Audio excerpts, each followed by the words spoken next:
Would you like to reduce your net fleet fuel spend by 10 to 23%? Could you use that money in other areas in your company while reducing your carbon footprint at the same time? Click the link below and learn more. Everybody, welcome to FEI. I'm Mike Vincent. I'm not the freight executive with insights. It is Tristan. I forgot to ask you how to pronounce your name. Is it Bordallo? Yep. Perfect. Sweet. I got it, dude. Bordallo. Fantastic, brother. And, you know, I don't know if you know this, but you're an entrepreneur. And it seems like you're a bit of a serial entrepreneur too. Or do you just find a lot of stuff? It says a 3 times founder. Is that right? Or no, it's 4. Because I asked you this before and it's actually 4, but you were too embarrassed to say you found 4 things. Yeah. No, it was not the embarrassment. I mean, it's an agency, right? Like I was an agent at Diversified. Then the real big one was Covenant. And then now I am Freight Asset Base and then Freightopia, the brokerage as well. So that's 4 companies. And, 2 of them were with partners and one, and the other 2 is just all me by myself. So I got you. So what? Let's get into it, dude. I mean, which one do you want to talk about? Any of them, or are we just gonna bullshit about all this stuff? Which one do you want to talk about the most? Which one's your like baby? You got 4 things going, or no? You got 2 going on right now, or 4 still going? 2. No, 4. I mean, the 2 are done. I no longer have anything to do. Those are gone. So you got 2 things going on. What are the 2 that are going on right now? Freightopia and I Am Freight. Yeah. I Am Freight is a asset-based carrier. Freightopia is more for my legacy customers. And they share the 8, by the way, right? So look, see, this is vibes, y'all. So I have that 8. Oh, there. yeah. So I'm starting to learn about marketing. I had no idea how to market until maybe 7, 8 months ago. But it's like this. If you can't beat them on price or service, lie and call it marketing. That's how it works. But I'm not lying. I mean, I'm just building in public about, I learned a lot owning these trucks in the last 6 years. And that's, basically that's where my passion is, as a broker for 16 years before owning assets, I just felt like, wow, I know everything, right? Because you deal with customers and you can, you could basically, you have the you have the leverage, so you're always using that against carriers. Like, oh, I have the account, and I need you to do it for this price because that's what it says on here. And so, but I had no idea until the first year in owning these trucks. I was like, damn, this is hard. Now I realize. Was there an oops moment? Like, shit, I got to sell these things. No, not that way. It was the oops moment was, holy crap. I was such a horrible broker. Like I didn't understand exactly how much work it takes to have these assets, how much responsibility. I mean, I talk a lot about responsibility. I feel that if as a broker, and I just found out you can't really be a broker and pretend like you're a carrier, right? Like, and brokers are doing it all day, every day.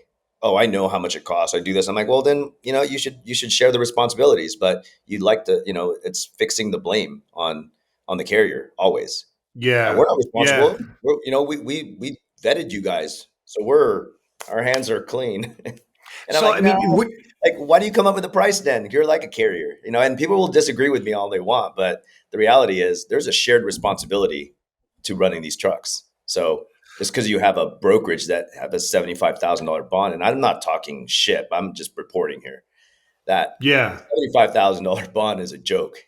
You know what I mean? So no, it really is. It's not much of a I agree with you. But I mean, you're touching on stuff that is really, really important because did the Carrier Broker Summit? Did you go out to that? Yes, I did. Okay, so I heard it was fantastic. Yes, it's great. Go ahead. No, it's good for networking, but I do feel as if it was really big. I mean, there's a lot of tech guys there, and this is my feedback is that I think if the purpose is really building the relationships between the brokers and the carriers, there should have been a focus on that. And I did say something, privately. Yeah, I wasn't there, but I figured I was. I've spoken to a number of people who've been there, said it was phenomenal. They did a great job, but I have not heard anybody say that there was like some sort of focus group to talk about the relationship. Right? I mean, and that's what you're saying, right? I mean, to build those relationships and the collaboration is kind of an important thing. Is it I mean, you can't solve racial issues by having a bunch of black people in a room talking about it. And you can't, or a bunch of white people in a room, or a bunch of Latinos talking about it, or whatever it is. They all have to be mixed in the room, open, honest, talking about shit, right? And working through it. Because we go through these cycles where, we need rate floors. And then on the other side, the carriers or the shippers and the brokers, like, we got to have rate ceilings. Yeah. You know what I mean? And I don't know, how do you solve that? I love what you just said right now, that you can't, and if I feel like that's how it is, right? You just have a bunch of brokers in one room and then a bunch of carriers. I mean, there's not a lot of carriers I mean, there's a big gap, right? In the people that were there. There's, I Yeah. talked to some of the carriers there. I mean, I'm fortunate enough to be able to afford to stay at that hotel, but I did talk to some carriers on my own that were parked at a truck stop, and then they had to Uber there, and they Yeah. couldn't stay Yeah. there, so that they weren't like networking the whole time. And there was a networking event for about 3 hours or 2 hours of that time where you just got to talk to brokers. But I mean, honestly, I was looking up brokers with my dispatcher as I went along and talked to them. And I'm like, dude, like your DAT review, and I get it, right? Like, but I know how to run a brokerage. And I can tell you that my stars on DATs for DAT for my brokerage beats all of those guys. And that's not to brag, but I know how to treat carriers, right? And so when I look at these guys and they talk about, oh man, fraud's such a big issue, and I'm like, yeah, you should be smart enough to know that $1.80 to $2 a mile is probably not going to get you the carrier that you want, right? The pool of Yeah. carriers, Yeah. Yeah. yeah, well, the pool At of carriers you're $4 a gonna mile get, diesel, yeah, at $4 gallon diesel, no, it's not going to happen. and I spoke to a CFO about it. He's like, oh, we need carriers that are not going to rip us off in California, and I'm like, well, dude, like, you should know the numbers. I mean, I know my numbers, and I could guarantee you the price that we're getting paid. So that's why we're out looking for really, customers that want to support an ecosystem of trusted carriers, and Yeah. really stick to that. No, not just talk about it, but be about it. You know what I mean? And it should go Yeah. all the way down. Intention, walk the walk, whatever you want to call it. Yeah.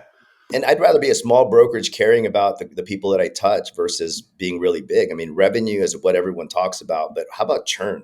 How long have you had these customers? I mean, I have this Mm. thing in the office. I tell my guys, that even my sales guys, look, it's never your account. It's just your turn. So make sure when it's your turn, keep it as long as you can. And how do you do that? Right? Like, you have to figure it out by being a good person to everyone. Like, I changed our statement, our vision statement now says care for all. No more, like if that's the voice of reason, that's going to help us navigate through what we really want. Because I've been doing this for so long now that I really want to give back. I want to contribute. I'm not here to disrupt anything, but I just want better options provide better options and contribute to a better freight world. And if I can only help a few carriers, well, so be it. But I'm not here to try to be the next Convoy Yeah, no, I understand what you're saying, and or Uber that or was a whatever. great quote. It's never really your account; it's just your turn. I love that, Yeah. because if you look at it that way, you are going to take care of them a lot better, right? It's just your turn.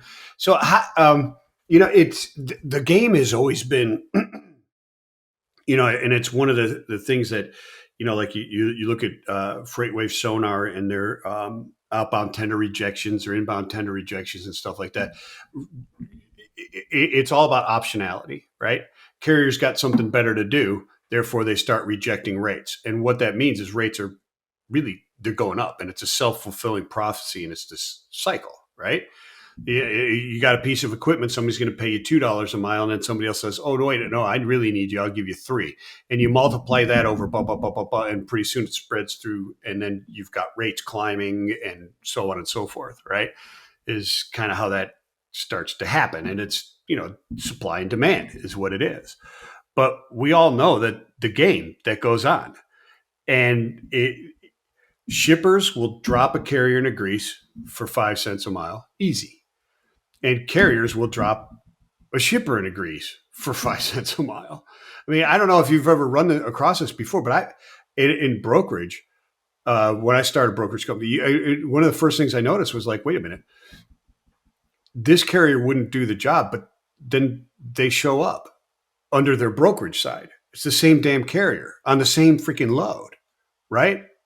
I've had that happen to customers before where you're trying to explain to them what just happened to them, right? They came to me to get a load because their carrier dropped them into Greece. And then I just booked the exact same carrier for like 15 cents a mile more.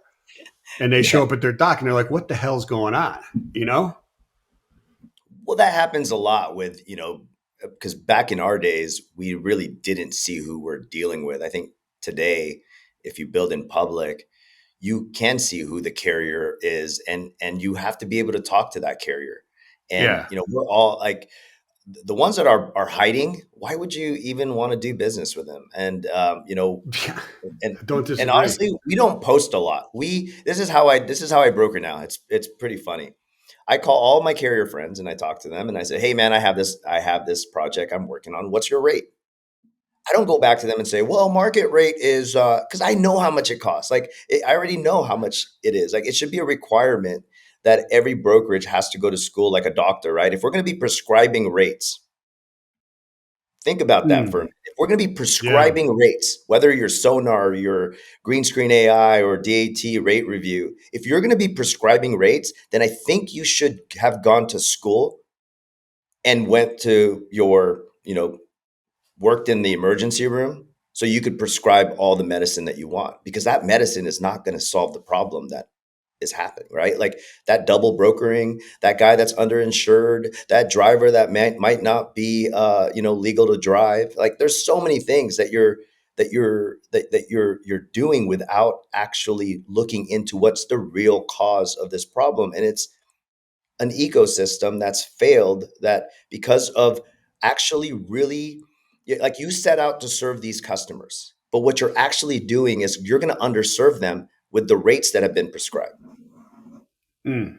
That's how I look at it. Because those rates aren't enough. I mean, I know for a fact, and that the rates that's why we go out and get our own customers for the most part. And we're trying to look for the customers that are willing to support that ecosystem. Because right now, I just feel like it just keeps getting worse. Like, why do there's a big reason why fraud is up. And we're not going to beat the smart guys. I mean, I live in LA, so they have a network that's just as smart or even smarter, and they're working to trick us. Like, why can't we just all work together? Why can't the good guys just work together? And it takes good shippers to understand, like, oh, shoot, maybe I should stop listening to these doctors prescribing these rates and start listening to the ones that actually went to school, like, of freight by owning assets to know exactly what it costs. It's really interesting because I'm sure that those same companies in their manufacturing aren't looking for the cheapest. They're not looking for raw materials on a spot board, are they? Heck no. I mean, do you go out to go eat? You know what I mean? Like, yeah, like I think Wendy's or something like that, or McDonald's has dynamic pricing now. And I was like, what? So a cheeseburger, depending on the time, I'm like, that's what Uber's doing. Uber knows. That's why honestly, Michael, I take a taxi when I'm in Vegas, because I know that there's different zones. It's $22 here, 24, 26. Uber knows when all of you guys are landing. So now it's $45. Why take an Uber when you can take a taxi for $23? And that's okay, because that's how it's always been. But at least it covers the cost, right? Like, I mean, I don't know. It's just like what you said. How are you going to get a group of guys like carriers to say, hey, I'm going to do it at, it's like, I hear this word revenge and I hate it. Carrier's revenge, a shipper's revenge, broker's revenge. But it happens, and I don't know if it's really like an anger or revenge type of thing, as more as it is just an income sheet, balance sheet revenge. Right, is really it, right? The pendulum just swings, right? And we measure them. Carriers have the pricing index now. No, now the shippers have the ball. And that perpetuates it, right? Who's got control? All right, we got control. Now I can start charging more as a carrier, and then the shipper. Well, I got control, so now I can start shipping. And when it's like the economy. Hey, the economy is great. If everybody on the news said, "Hey, the economy is freaking fantastic," guess what would happen? the economy would be fucking fantastic. That's the Yeah. way it works. I mean, though, but there's so much tribalism. I think it's us against them, that Yeah. I hear versus community where it's built on empathy and love and understanding of each side. And that's what brokerage was before. Because I remember, you know, when I first started, it was so awesome to know that, oh, I could count on that carrier. So I give them a call and get that rate. And I go back to my customer and I say, look, because before we didn't have all the tools, right? We'd make phone calls. I'm like, okay, that those guys go to this region, these guys go, you'd memorize, and there'd be only 3 or 4 that you would call. And you would say, what's your rate? And they all knew their rates, right? And I was, and dude, I was never allowed to say, actually, man, the market price is this. Like I said, okay, that's your rate. And I would go back to my customer and tell them exactly that I found a great carrier at this rate and put our 10, 20% or whatever it was. And that was it. But there's so much negotiation going on right now, and no one knows what they're negotiating. It's based on a prescribed rate of some sort that has nothing to do with the actual cost. And then they say supply and demand. Well, I wish that's how the world worked, and how we, like you said, how we get our supplies, how we eat. That would be a weird world to negotiate every single time. Yeah. Yeah. Yeah. But Well, everyone there's knows no, quality. I don't know. Trucking might not have any quality. I don't know. I mean, I don't know all the answers, or I'm not claiming to know answers, but I do want to solve that problem where let's get together with and bring the old school back. Like, you know, forget about, because you're not creating, Uber's not creating capacity or great capacity, or any of these platforms that have come. They're not creating great capacity.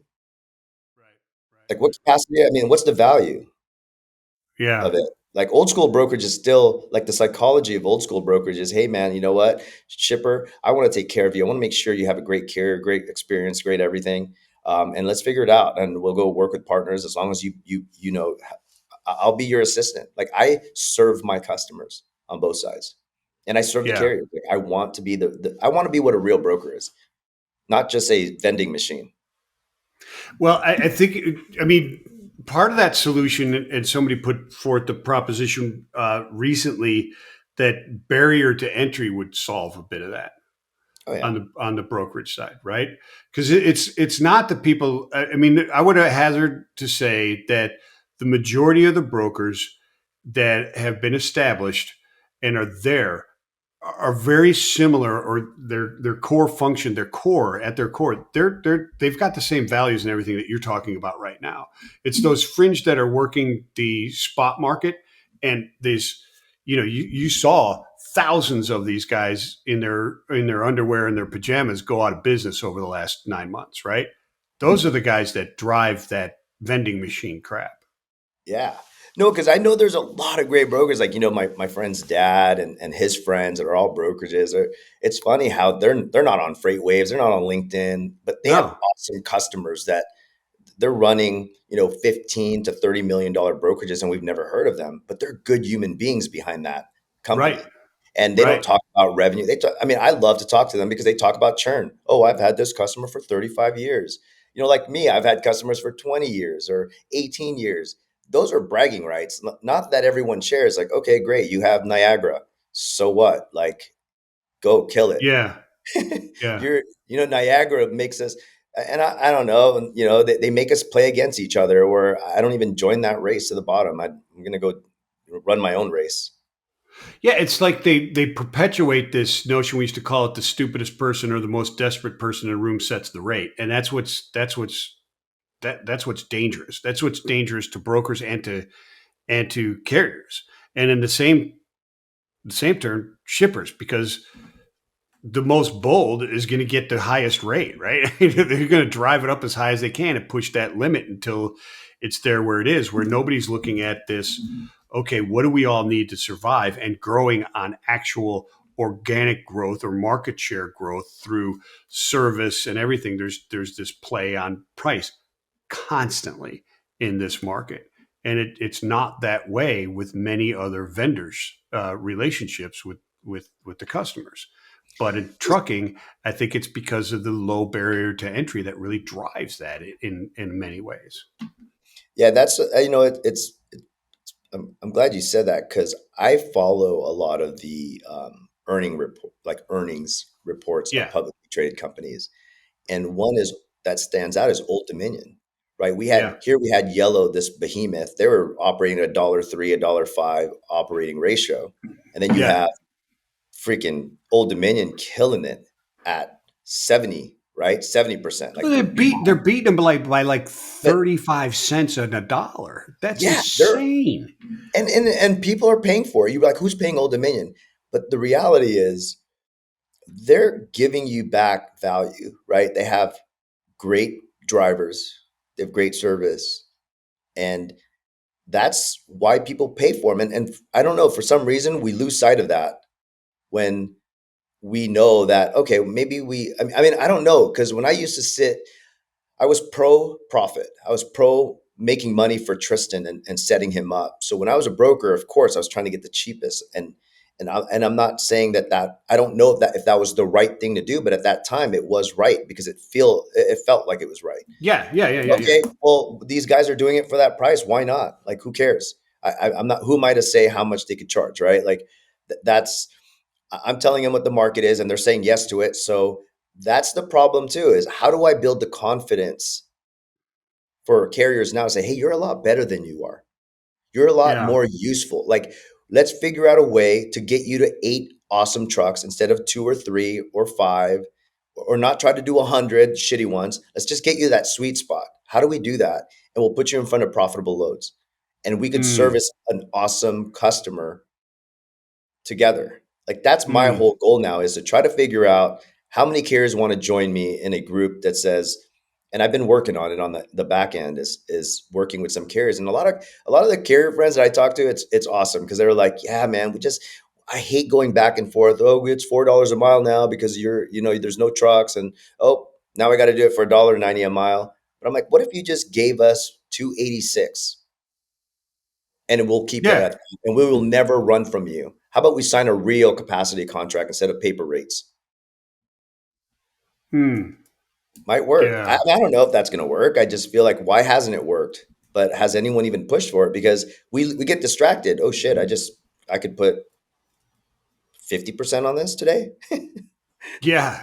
You know what I mean? It's No, like, no, no, it's exactly I don't what it know. is. And I would say that, over the long run, you're definitely I would bet that you're no further ahead chasing the volume of profits like you just described versus building a strong foundation of clients on both sides, because that's what you're doing. You're building two clients. You're building your shipper and you're building your carrier base, right? Absolutely, So if you yeah. use those empathetic and reasonable means and thought processes and philosophies, missions, if you will, value statements, like you're talking about, you're talking about building stability on both sides, right? You're Yeah, where you're just building, you're going slower, but you're building a foundation that is built out of bricks. You're the pig making it out of bricks, not out of straw, right? And the other guy's just going, well, I can get straw for half the freaking price. Therefore, I'm going to build it out of straw. When it blows up, I'll just build another one, right? I wouldn't say you're probably not getting any further ahead doing it that way. You're probably faster to the top, building it slower, if that makes sense. yeah. I mean, sustainability matters. That's how I look at it. And being in this industry for going on my 21st year, Michael, it's funny that I'm like, wow, I was so scared of Cargomatic. I remember sitting, when I owned the Covenant agency. Oh my God, that's over. My brokerage is over Yeah. because Cargomatic is here, and then the Convoy came in, and then now you have LoadSmart. And all. I'm like, oh, it's over, game over. And now you have Uber.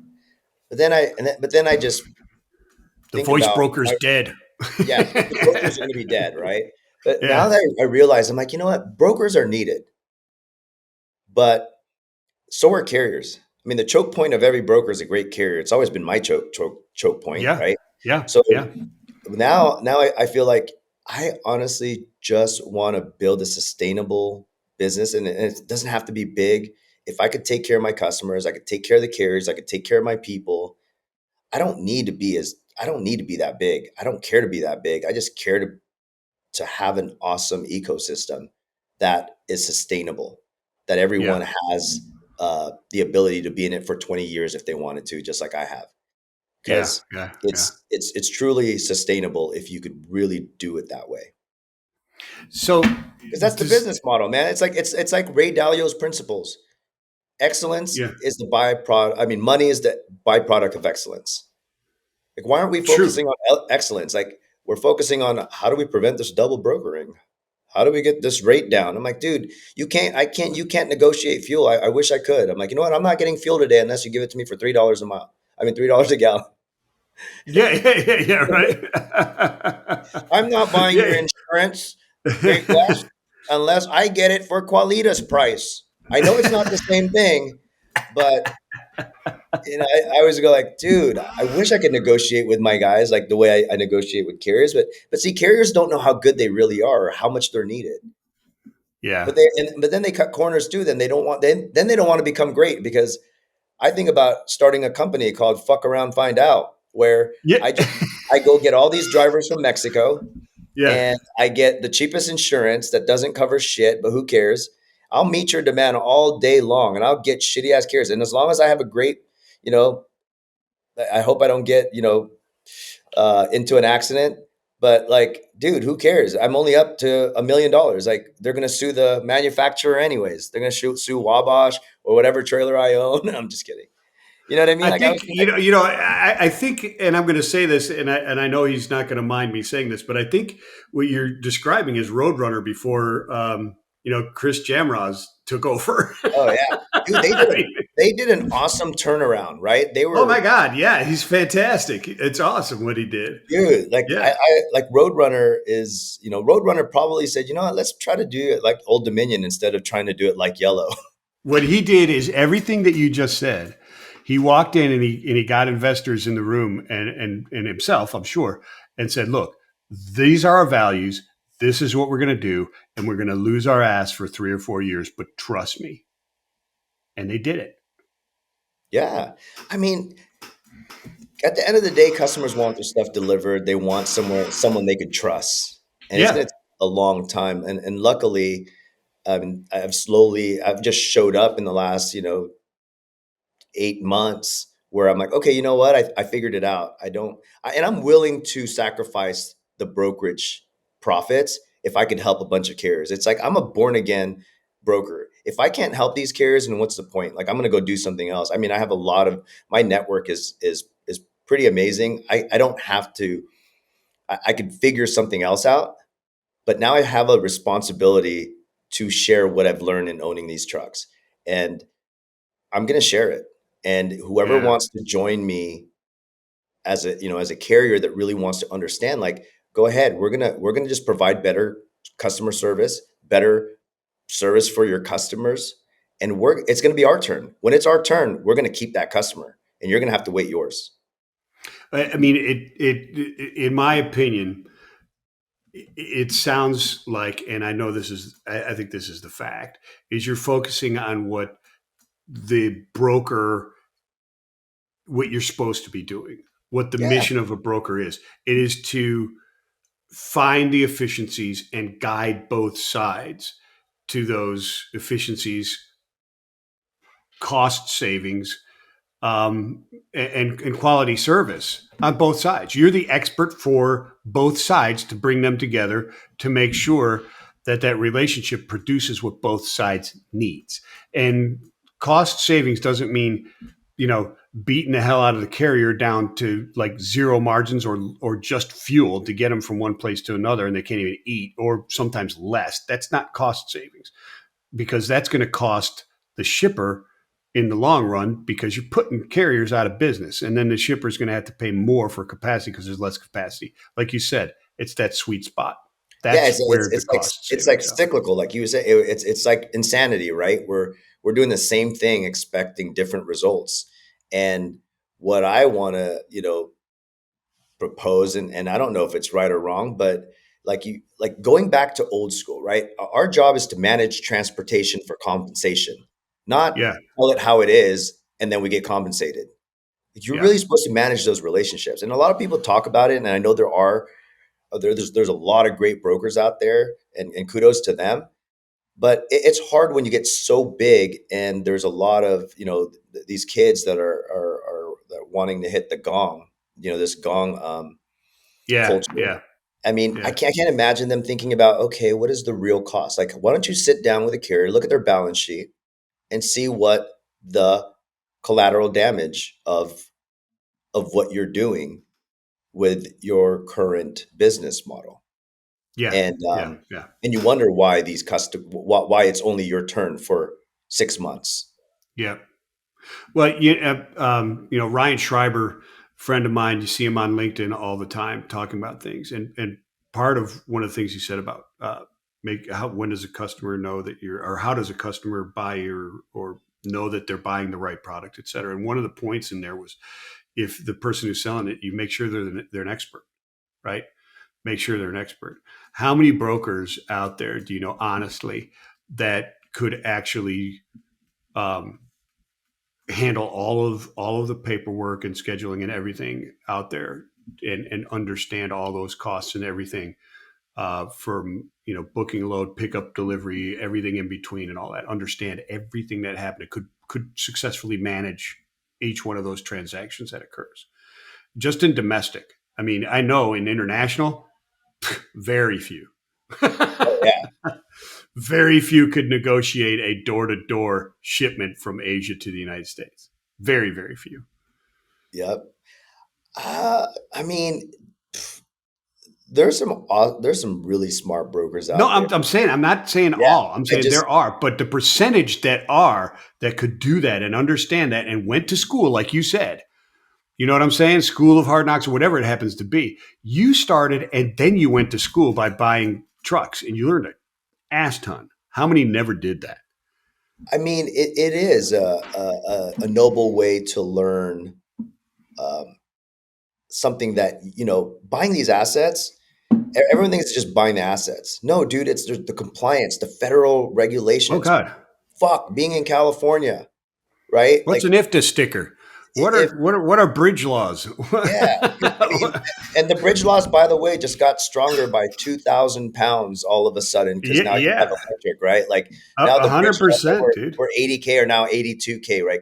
They're 2,000 stronger because you're using electric. I don't know how that works, but um, what I think is going back to those first principles of, you know what, The laws, suddenly the yeah, bridges are stronger by 2,000 pounds because of electric. yeah. I mean, I love that. It's a safety thing, but since we want to push electric, we'll just forego 2,000 pounds. That's cool. Don't worry yeah, about it. we'll allow you to go 2,000 pounds more, and the roads are already crappy here in California, so I can't imagine 2,000 more pounds like pounding on it. I'm like, if you ever go to Long Beach, you hear kaboom, kaboom, all these guys hitting potholes. You're like, all right, 2,000 more pounds. Let's keep ruining our One of the roads, right? worst mistakes I ever made in my life is I took an Uber pool from LAX to Long Beach. Don't Oh, do that. yeah, That's a no, bad idea. That's a really bad idea. no, but I mean, going back to your question about brokers knowing, I think there's some brokers that have a really good intention, right? To really build an ecosystem. And what happens is then you have some other brokerage that, tricks a customer about how good they really are, but they're still using the same. It's not like they've created capacity. It's the same capacity that a great broker has. Have Yeah. access to that same carrier, and then all of a sudden, that carrier goes, "Well, I'm going to get." The broker goes in and says, "Well, I'm going to pay you 50 cents less, but I could get you 100 of them." And the carrier is Mm. like, "Well, I was getting it for this price," but he's no longer going to get it because that broker lost the contract. And now the guy that's doing it for you, so the guy has to keep doing it. It's like you keep driving it down. And then the broker's like, "I want it back." So he goes, "You know what? I'll match him." So it's like, Hmm. dude, you're you're still That's what I'm half saying. It's a race like, to the bottom. It's the most desperate person or the most ignorant in it's the room sets the insanity. price. Like Yeah. competition is at the bottom, collaboration's at the top. Yeah. And that's how we should be running this thing, especially knowing the responsibilities that a carrier has. And good luck. Like I see the type of carriers, my drivers report back to me all the time how shitty the carrier pool is becoming. And Mm. that's not because we're paying them great, neither. Yeah. No. You know No. what I No. mean? No. There's going to be a cost to paying this cheap. I guarantee you. Oh Like, yeah. Yeah. Well, I mean, we're paying it in many places. I mean, it's anyway. It's yeah. It's difficult. I mean, Well, oh God, I could go down many different roads, but we're 35 minutes into it, and I know No. we gotta get moving. So we got to land this plane, or bump the dock. Let's call it bumping the dock here. Ooh, I like that Pretty name. quick. That's bumping the dock. Yeah, baby, we're gonna bump the dock. Give me a dock check. Can't tell you how many times I called for one, or a brake check in the yard. Pull 53 door, give me a brake check, then run it across the scales. Gotcha. Well, I mean, there has to be going back to that scale, right? There has to be a better way, spelled way, right? Like the Yeah. weight. It's Yeah. dude. I don't know the answers, man. I No, really, but it's recognizing the issues and having the wills to correct them yeah. is getting to those answers, and driving forward with your philosophy, with what you said, your mission, right? Building that value and helping the people and making the carriers better. That's driving towards the answers, right? And those are the answers, but how you implement those and then keep them from being bastardized again is the thing, because that's what we're talking about. The brokerage has become bastardized into this just money making machine that has driven everything to the bottom, right? Or tries to. Let's say that the industry isn't in the shitter. It's not, but there are pockets that are just not real good at this time. Yeah, and again, it's just I really like the idea of getting all the good guys with great intentions in that same room and saying, look, this is what I need to survive. And I Mm, will provide this for you. And let's just be honest with it. And mm, if we could come together and really agree on that, I mean, it sounds like kumbaya stuff, but I think it works because mm. I know a lot of like, I mean, it might not get to the 100 and 200 and billion dollar valuations, but $30 million in revenue taking care of people, or even $5 million could help me go to sleep at night than trying to run a company on fumes. Yeah, exactly. And we will. We're going to have to end it there, my new friend. But it was fabulous having you on. I really thank you for coming on. Where do they go to give you all their business at a good rate? Go to I Am Freight.